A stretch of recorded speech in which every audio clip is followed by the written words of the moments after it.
Mais do que ler e falar, é preciso viver Jesus, hein? Muito obrigado pela letra dessa música que a gente acabou de cantar, os guris aí tocaram. Realmente é uma música muito profunda, uma letra com um conteúdo extremamente edificante. Eu já me senti muito edificado hoje, nessa noite, pelas músicas que foram tocadas. Muito bom. Que afinal de contas, Cristo viveu entre nós. Foi um de nós, 100% homem e 100% Deus. Viveu e mostrou o que é viver de verdade. E nós temos que viver como Ele viveu. Nós temos acesso a essa vida de verdade porque Ele viveu entre nós. E porque Ele viveu e se entregou naquela cruz que nós podemos nos reunir aqui hoje. E podemos ter esperança diante da vida, de viver uma vida diferente. E hoje eu vou falar sobre contemplar o belo. Lucas 12, 27. Esse ano eu tenho um desafio que está diante de mim. Olhar para como Jesus vivia. Olhar para as características que ele tinha diante da sociedade, diante do mundo que ele vivia, e tentar replicar na minha vida como Jesus atuava.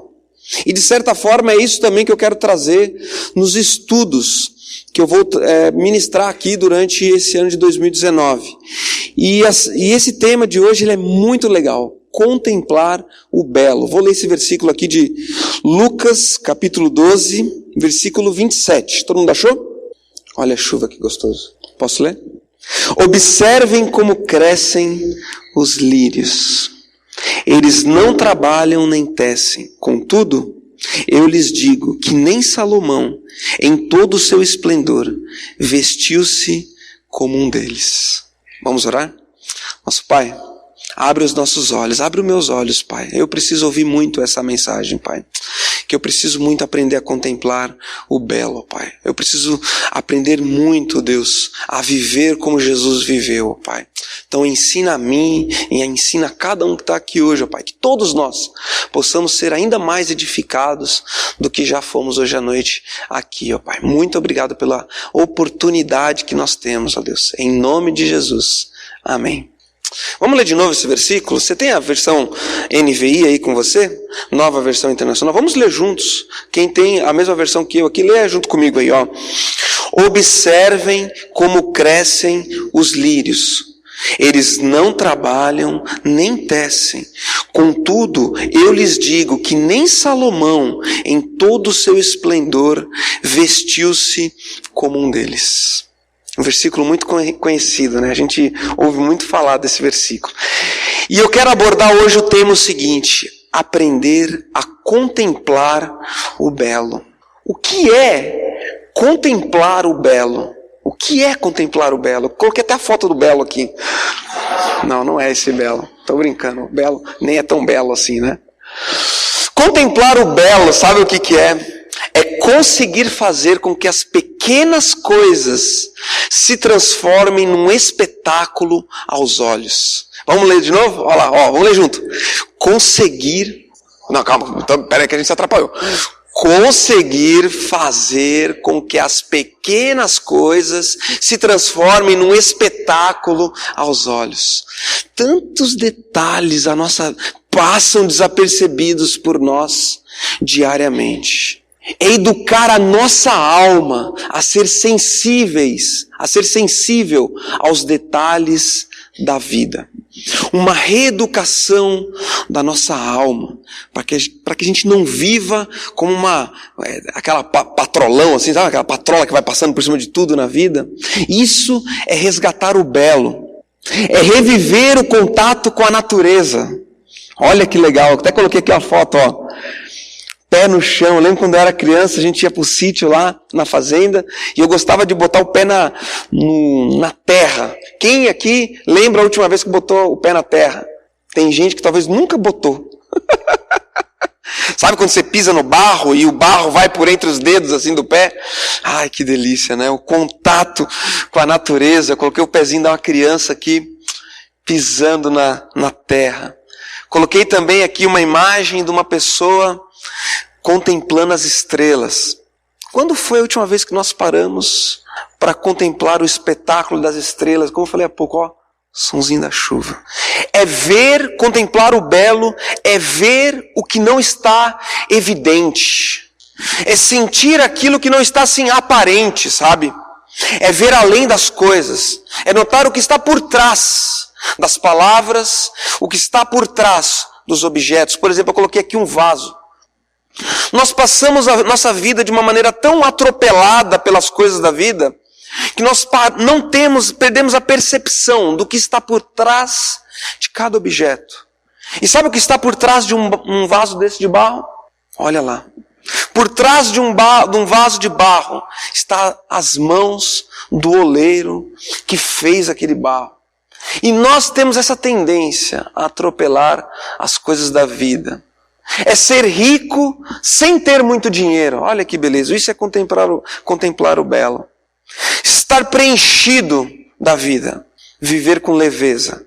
Sorrir e ser alegre, mesmo sem grandes motivos para isso. Como é que está o seu sorriso? Dá um sorrisinho. Tá me olhando com a cara feia, né? Bravo. Sorrir e ser alegre, mesmo sem grandes motivos para isso. Porque cada vez mais, como eu vou mostrando aqui ao longo da explanação, nós precisamos de estímulos cada vez maiores para nos trazer alegrias cada vez mais momentâneas. E contemplar o belo é viver com essa leveza. Sorrir e ser alegre, mesmo sem grandes motivos para isso. Por que você está feliz? Estou feliz porque acho que na essência eu sou feliz. Viver suavemente, mesmo estando sobrecarregado. Sobrecarregado de atividades e mesmo assim ter leveza nas palavras e não transmitir aos outros aquele volume de atividades que tem sobre você. Isso é contemplar o belo. Isso é viver com leveza. Abraçar uma criança, admirar um idoso. Quantas coisas nós deixamos passar desapercebido diante dos nossos olhos. Contemplar o belo também é contemplar a arte. Quando foi a última vez que você parou para escutar uma boa música? O soar das cordas de um violino, de um violão. Quando foi que você teve esse último momento de contemplação na sua vida? Quando foi que você parou para ler um bom livro, se deleitar com tranquilidade diante da história que te enche, que te preenche? Quando foi a última vez que nós paramos, talvez para contemplar uma arquitetura de um prédio que foi feito pelas mãos de um artesão muito habilidoso e dizer, que obra bonita. Quando foi que nós fizemos isso pela última vez? Vamos lá. Porque a vida tem matado essa contemplação pelo belo. Eu coloquei essa imagem porque eu achei ela interessante, porque os carros estão andando com uma velocidade grande. E quando o carro está numa velocidade grande, as luzes elas ficam tipo assim, ó, passando rápidas diante de nós. E nessa velocidade exorbitante está a nossa vida. A correria do dia a dia. Atividades para fazer. Velocidade. Eu estou falando hoje essas coisas. Saiba que eu estou dando esse estudo para mim. Não é para vocês. Esse estudo ele vem de encontro à minha vida. Aquilo que eu tenho sido falho. E daquilo que eu estou buscando me livrar. Puxar um pouco o freio de mão da minha vida, e talvez isso sirva para você também. Para que a gente pare um pouco de matar esse contemplamento da própria vida. Contemplar o belo. Talvez isso tenha a ver... Ixi, parou. Clica aí. Olha aqui, eu coloquei uma pilha de presentes de criança. Talvez essa morte da contemplação pelo belo tem se desencadeado na nossa sociedade devido ao volume de informações e o volume de coisas que nós somos expostos desde a nossa tenra idade. Cada vez mais, os objetos e brinquedos são descartáveis. A quantidade de coisas vale mais do que a qualidade das coisas. Uma criança, ela brinca um pouquinho com um brinquedo, mas logo aquele estímulo que aquele brinquedo traz a ela já não é mais suficiente e fica de lado, e você tem que dar uma injeção de um outro estímulo nela. E desde muito cedo, esse volume de estímulos está matando muito a nossa capacidade de contemplar o belo, de nos apegarmos às pequenas coisas. Parou. Também eu coloquei aqui essa máquina de lavar porque hoje em dia tudo é muito descartável. Muito descartável. As coisas já saem da fábrica com prazo de validade pré-estabelecido. Vai durar 2 anos, a garantia dura 1, para o troço durar 2, para você vir aqui e comprar outro. É assim. E nós estamos sempre nessa loucura desenfreada. Loucura desenfreada. Ixi, deu problema lá. Tudo tem que ser pronto. Eu coloquei aqui, Nescafé. Café, ele é expresso. Não dá nem tempo de saborar, mas tem que ser rápido. Aquela coisa rápida. Coloquei também aqui o símbolo aqui. O que é esse negócio aqui mesmo? Vocês sabem, né? Sabe que uma criança, ela consegue identificar o que é o McDonald's antes de saber falar? Ela consegue entender o que significa aquele símbolo do McDonald's antes de saber falar. Fast food, a comida tem que ser rápida. Ela já vem ali quase mastigada já para você. Só engolir. Treino de 20 minutos, academia expressa, é tudo rápido. Você vai perdendo um pouco aquela sensibilidade de que você tem que ir para um lugar, fazer uma atividade física, e vai ser uma atividade que você vai ser construída ao longo do tempo. Não, é tudo rápido, tudo expresso. Consequências desse universo que se apresenta diante de nós. Primeiro, ansiedade. Andamos ansiosos. Andamos querendo tudo a todo momento, com uma ansiedade profunda na nossa alma.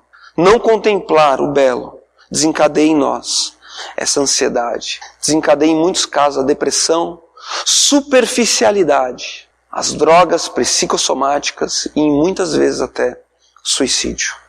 Esse é o mundo que nós estamos vivendo. Um mundo que muitas vezes, na sua essência, é rápido e superficial. Rápido e superficial. E é muito desafiador a gente não cair nessa artimanha do nosso mundo, não cair, nos encurralarmos, nos sermos encurralados por isso. Quando eu estava preparando esse estudo, eu estava sentado ali diante de um espelho lá em casa que eu tenho, e eu olhei no espelho assim, e ele tem uma moldura branca, trabalhada aqui nessa moldura. Aí eu lembrei do dia em que nós compramos aquele espelho, eu e a minha esposa. Tinha algumas opções de moldura, a gente ficou na dúvida se a gente pegava uma ou pegava outra, mas escolhemos aquele. E o que me chamou a atenção quando eu estava preparando esse estudo é o fato de que quando eu coloquei esse espelho na minha casa, depois daquele dia, nunca mais eu reparei qual era a moldura que estava ali. Eu nunca mais parei para olhar que aquilo estava ali. E quando eu estava preparando isso, eu falei assim, nossa, essa moldura deu tanto trabalho para escolher, a gente foi atrás disso, e ela simplesmente se tornou algo invisível, dentro da minha própria casa. Foi caro comprar aquele troço. Acho que foi barato. É um espelho grande, meu. Mas a gente quer ter tudo bonito assim, né? A gente quer ter as coisas bonitas dentro de casa para depois nem perceber que elas estão lá. Nosso coração, ele passa por cima de tudo. Ele não para contemplar as coisas. E eu acho surpreendente como que uma criança, esta aqui é a foto do meu filho Benjamin, como que uma criança ela passa por esses momentos da vida descobrindo as coisas. O Benjamin, ele está assim, descobrindo as pequenas coisas da vida. Às vezes ele está assim numa tensão, daqui a pouco passa um cachorro, ele, o que é isso? Que ser é esse? Eu fico imaginando a cabeça dele, né? Ele olhando aquele cachorro passando. Que ser é esse que está aqui passando diante de mim? Porque talvez ele nunca viu antes um cachorro. E aquilo está passando diante dele e ele se encanta com aquilo. E ele está passando perto de uma florzinha, a mãozinha dele vai ali na florzinha. E sabe que o bebê, quando ele quer descobrir uma coisa nova, o que ele faz? Quer botar na boca, né? Isso é um perigo, né? O bebê. Porque ele pode pegar uma coisa perigosa e botar na boca. Mas o bebê está descobrindo o mundo, ele está experimentando coisas novas, sabores novos. Você dá ali uma fruta para ele, amarga, ele faz assim uma cara amarrada, mas ele gosta, ele quer de novo, porque ele está experimentando a vida. Ele está se deparando com experiências novas. Em outras palavras, ele está contemplando o belo. E essa percepção das coisas que estão diante de nós, simplesmente nós estamos deixando passar. estamos deixando morrer a cada dia. Notar o belo é mais do que notar as coisas. Trata-se de aprender a desfrutar. Olha que palavra linda essa. Desfrutar. Às vezes a gente come até uma fruta e a gente engole a fruta. A gente nem come a fruta. Né? A gente ingere aquela fruta. Né? E a palavra desfrutar vem da fruta. Né? Você vai desfrutar aquela experiência, não simplesmente passar por sobre ela. E eu quero trazer esse conceito aqui, que é a psicoadaptação. Esse é um mecanismo que eu estou falando aqui desde o começo, que é muito natural nosso. Que nós nos psicoadaptamos às situações da vida. O que é se psicoadaptar? Olha que legal. É a incapacidade, psicoadaptação é a incapacidade da emoção humana de sentir prazer ou dor frente à exposição do mesmo estímulo. Quando nós somos expostos muitas vezes ao mesmo estímulo, a nossa psique, o nosso cérebro, ele se adapta àquilo.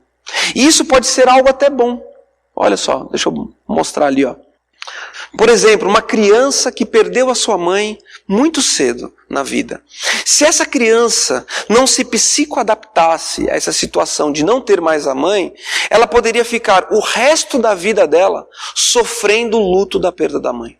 Mas por ser exposta a esse estímulo da falta da mãe, ela se adapta àquela situação. E ela pode se reinventar. Mas a psicoadaptação, ela também pode ser muito prejudicial à nossa alma.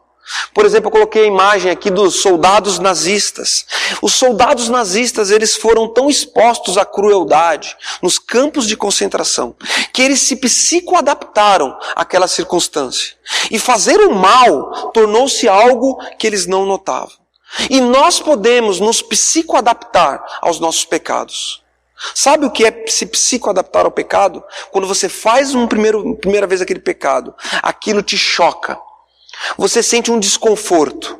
Mas se você começar a expor a sua alma, a sua mente, a sua vida, uma vez após outra, aquele mesmo pecado, sabe o que vai acontecer?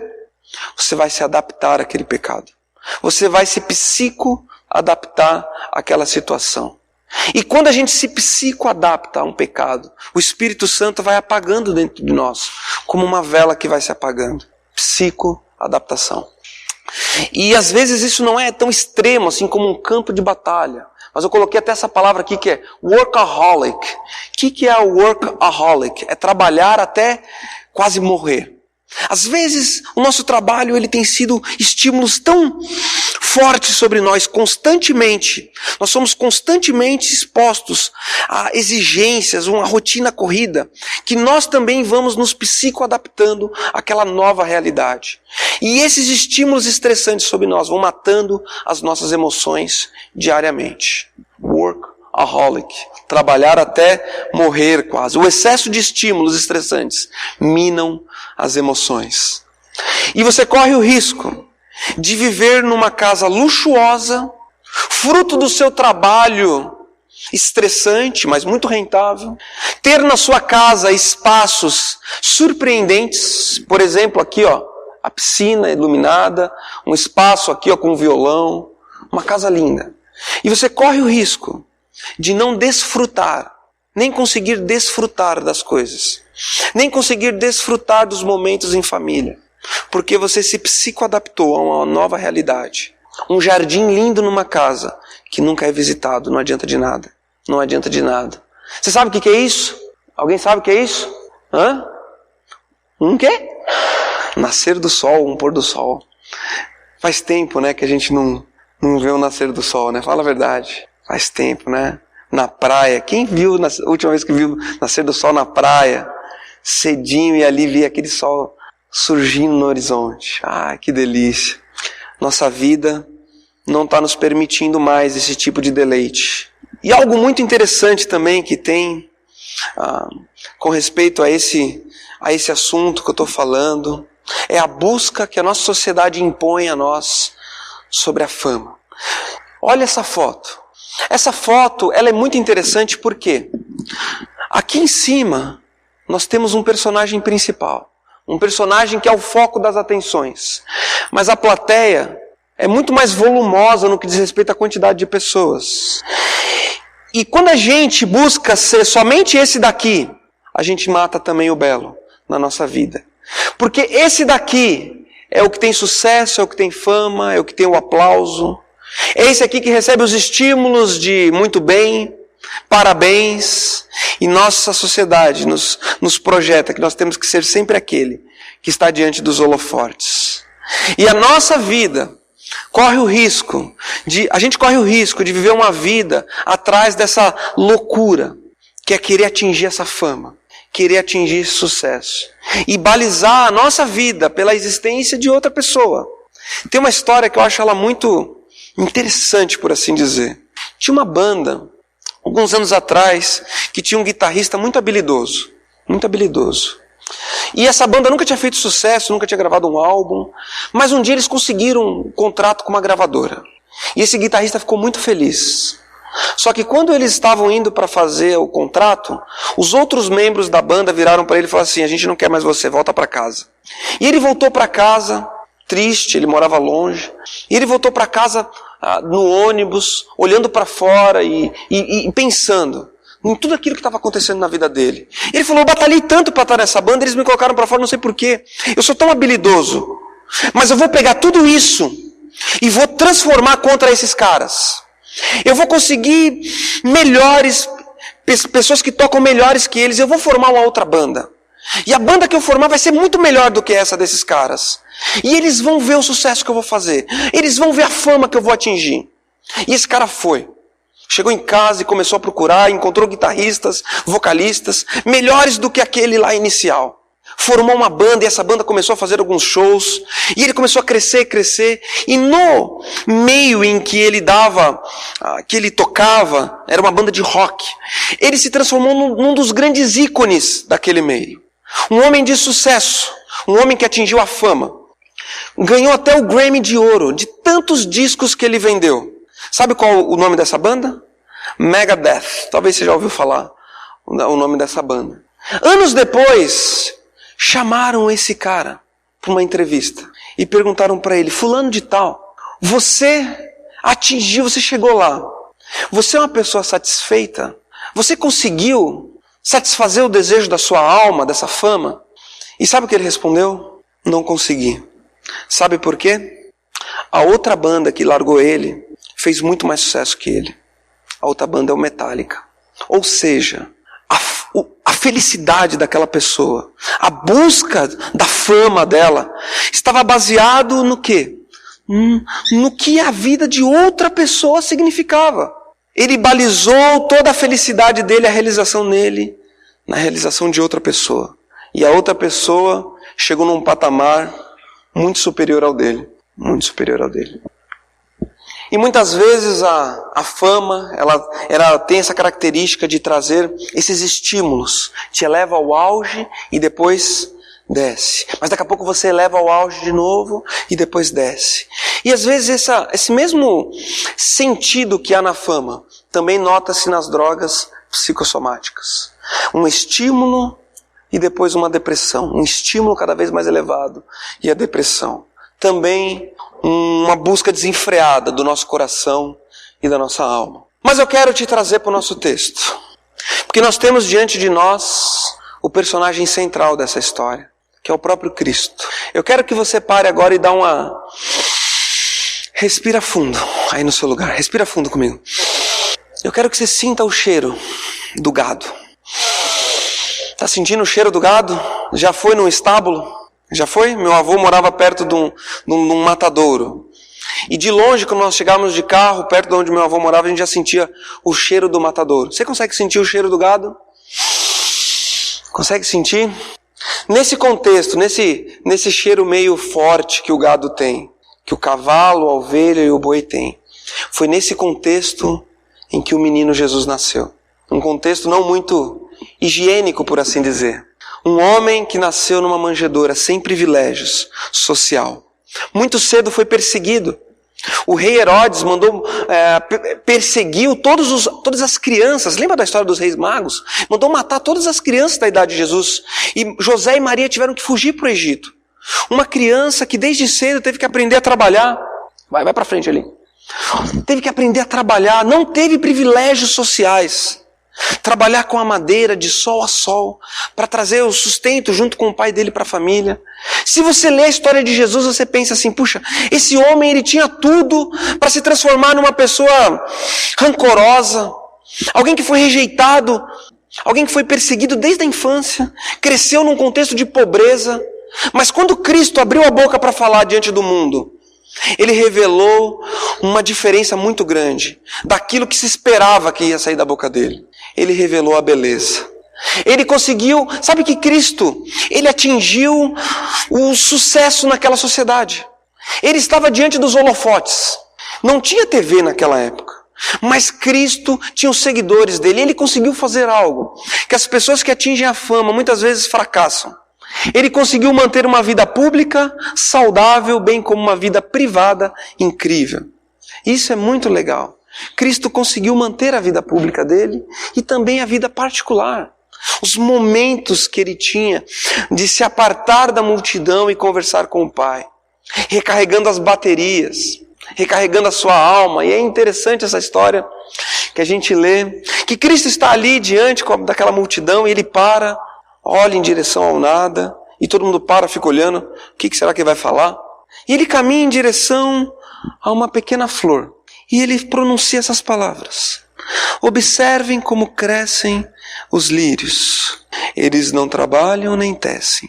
Contudo, eu lhes digo que nem Salomão, em todo o seu esplendor, vestiu-se como um deles. Cristo consegue olhar para uma plantinha e ver a beleza naquela planta. Note que a multidão queria que Cristo fizesse um milagre. Faz um milagre aí, Jesus. Cura uma pessoa, revive um morto, faz um paralítico voltar a andar, um cego voltar a ver. E Cristo, ao pronunciar essas palavras, ele está querendo dizer o seguinte: o maior de todos os milagres está aqui, a gente não está nem percebendo. Olha que milagre aqui diante de nós. Essa flor. Observe esse lírio, eu até coloquei ali a foto do lírio. Nem Salomão, em toda a sua beleza, se vestiu como um dele. E eu acho sensacional esse versículo porque Cristo, ele contempla a beleza naquela flor, mas ele lê aquela flor. Ele vê além daquela flor. Como eu falei daquele barro que a gente tem que olhar para um vaso de barro e ver além do barro, ver as mãos do oleiro por trás. Cristo olha para aquela flor e ele vê além daquela flor. E nos traz uma lição para a nossa alma. O que ele fala? Olha o próximo versículo. Se Deus veste assim a erva do campo, que hoje existe e amanhã é lançada no fogo, quanto mais vestirá vocês, homens de pequena fé. Cristo para diante de uma cena contemplativa, de uma simples flor, e tira dali uma lição profunda para a nossa alma. Por que você está andando ansioso com tantas coisas? Está vendo essa flor? Nem o principal rei que você acha, nem aquele que você acha que é o homem mais poderoso que já viveu nessa terra, que foi Salomão. Nem Salomão chegou aos pés, se vestiu tão belamente como essa flor. Se Deus cuida assim dessa flor, se Deus veste de beleza essa flor, o que dirá você? Se Deus tem o cuidado de fazer essa flor um objeto tão belo, tão simples e lindo, uma florzinha que vai nascer hoje e amanhã vai morrer, o que dirá de você, homem de pequena fé? E eu quero te convidar hoje a reviver a beleza da vida. Quero te convidar hoje a não passar batido por tudo que acontece. Vamos aprender a contemplar a beleza nas pequenas coisas e descansar naquele que é o autor de todas as belezas. O nosso Deus, Ele cuida de nós. E que essa mensagem de hoje tire de nosso coração toda ansiedade. Traga a nós uma experiência de vida diferente, olhando para Cristo e dizendo, eu quero ser mais assim. Quero ser como Jesus. Não passar batido por tudo que acontece. Vamos fechar os nossos olhos, orar. Nosso Deus, diante de nós, há pessoas passando muitas vezes rápido diante de nós, Pai. E a gente nem percebe mais as pessoas. Nossa mente está tão focada no trabalho, produzir, em ganhar dinheiro, que a gente nem percebe as coisas, Pai. E o Senhor está falando para mim hoje, falando para todo mundo aqui hoje. que a gente tem que puxar esse freio de mão, ó Pai, e retomar na nossa vida o processo de contemplação do belo, ó Pai. Me ajuda, Deus, ajuda cada um que está aqui também, ó Pai. Que na nossa vida, Deus, é um pedido que eu tenho também, Pai. Nunca eu me adapte ao pecado, Pai. Nunca eu passe por um processo de psicoadaptação com o pecado. Que a minha mente, que o pecado sempre seja algo que choque a minha mente. E que eu queira abandonar esse pecado todos os dias, Pai. Me ajuda, Pai. Ajuda a vida de cada um que está aqui, ó Deus. Vem com o Teu Espírito Santo e nos capacita. Porque o mundo prega o contrário, ó Deus. O mundo prega a velocidade, o consumismo e uma vida desenfreada, Deus. E eu quero ser diferente desse mundo que se apresenta, Pai. Em nome de Cristo Jesus que eu oro nessa noite, pedindo que o Senhor faça uma obra na minha vida e na vida de todos que estão aqui. Amém, Senhor. Amém, meus queridos.